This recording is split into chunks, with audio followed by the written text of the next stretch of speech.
Fidèle ami de Kingo TV, bonjour, vous êtes au rendez-vous du Flash Info, merci de nous suivre. Au cours de ce week-end a eu lieu une activité politique où le bloc républicain BR se met en mode de remobilisation. Après son congrès extraordinaire du 9 septembre 2023, au cours duquel il a été procédé à un réaménagement de ses organes décisionnels, le parti du bloc républicain BR est allé à la rencontre de ses militants le week-end dernier. C'est dans le cadre d'une tournée de remobilisation qui a été lancée par le président Abdoulaye Biotchandé le samedi 7 octobre 2023 à Ouidah. Pour une justice plus modernisée au Bénin, des recommandations sont faites au gouvernement. Démarré le jeudi 5 octobre 2023, les travaux du colloque sur la modernisation de la justice au Bénin se sont achevés le vendredi 6 octobre 2023 au Palais des Congrès de Cotonou sous la présidence du ministre d'État chargé du développement et de la coordination de l'action gouvernementale, Abdoulaye Biotchandé. C'était en présence du garde des Sceaux, ministre de la Justice et de la Législation Yvon Djedjemou et bien d'autres personnalités. Journée internationale des personnes âgées, le Bénin en guerre contre l'agisme. Les personnes âgées du Bénin ont été célébrées le vendredi 6 octobre 2023.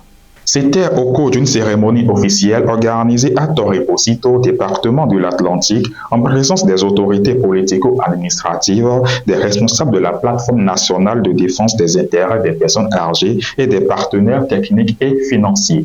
Pour la transformation de l'éducation, le Bénin obtient plus de 23 milliards de fonds CFA du PME. Un double financement du Partenariat mondial de l'éducation PME d'une valeur de plus de 23 milliards de francs CFA a été décroché. C'est l'exploit que vient de réaliser le Bénin. L'annonce a été faite par le ministre des Enseignements maternels et primaires Salimane Karimou à la session extraordinaire du groupe local éducation GLE le vendredi 6 octobre 2023 à Porto Novo. Au ministère des Affaires sociales et de la microfinance, les assistants sociaux en service dans les centres de promotion sociale des départements de la Takoa, de la Donga, de la Libouri et du Borgo bénéficient des formations sur les avantages du certificat NPI-FLD et de comment il est obtenu. Pour la session de formation des métiers du numérique, la ministre Zoumarou galvanise les apprenants.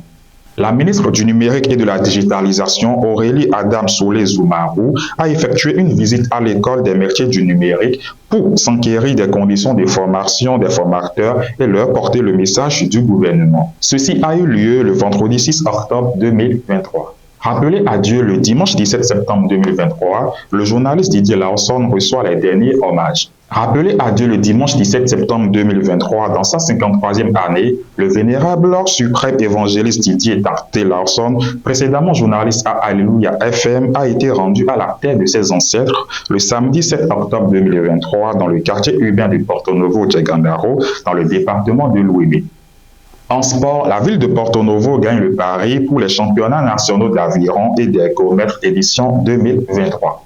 Le président de la Fédération béninoise d'aviron, course de pirogue et pédalo, FIBA-CPP David Badamassi et son comité exécutif ont choisi la ville de Porto Novo pour l'organisation des championnats mondiaux 2023 d'aviron et d'ergomètre.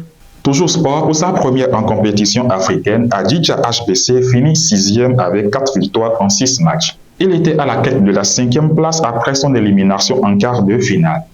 Finalement, c'est à la 6e loge que Adidja HBC du Bénin termine sa première participation au championnat d'Afrique des clubs de champions CRCC de handball, dont la 44e édition a pris fin le samedi 7 octobre 2023 à Brazzaville, au Congo.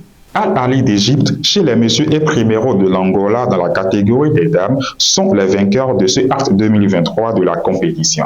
Et pour finir, l'artiste, auteur, compositeur, interprète et rappeur congolais Gims est annoncé à Cotonou le 29 décembre 2023 dans le cadre d'une tournée internationale initiée par l'artiste dénommée World Tour. L'artiste a donné l'information sur ses réseaux sociaux le dimanche 1er octobre 2023. Après son premier concert donné à Cotonou sous initiative d'un réseau de téléphonie mobile au Bénin, Gims va encore émerveiller le public béninois. Et c'est tout pour le Flash Info de ce jour. Merci de nous avoir suivis. Portez-vous bien et à très vite.